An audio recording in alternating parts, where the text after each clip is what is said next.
எல்லாரோட புருஷனும் எதிர்பார்க்கறது தன்னோட மனைவி வாயே திறக்கக்கூடாது அப்படிங்கிறது தான்.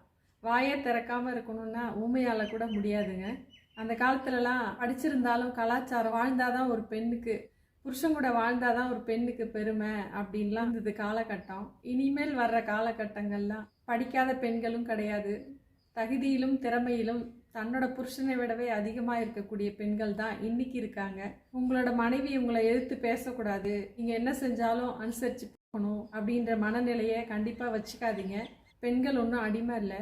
ஓய்வே இல்லாமல் உழைச்சிட்டு இருக்க உங்கள் மனைவிக்காக, அவங்களுக்காக, அவங்களுக்கு செய்ய வேண்டிய கடமைகள்லாம் இத்தனை வருஷத்தில் நீங்கள் எவ்வளோ செஞ்சுருக்கீங்கன்னு யோசிச்சு பாருங்கள். அதுக்கப்புறம் தெரியும் ஏன் அவங்க எதிர்த்து பேசுகிறாங்க, உங்ககிட்ட ஒரு லெவலுக்கு மேலே, ஒரு ஏஜுக்கு மேலே ஏன் சண்டை போடுறாங்கன்னு உங்களுக்கு புரியும். இத்தனை வருஷம் அமைதியாக வாழ்ந்தவங்க பயங்கரமாக கோபமாக வருது அவங்களுக்கு. பயங்கர கோபத்தோட எதிர்த்து பேச ஆரம்பிச்சிட்டாங்கன்னா அதுக்கு காரணம் நீங்கள் தான்றதை மறந்துடாதீங்க.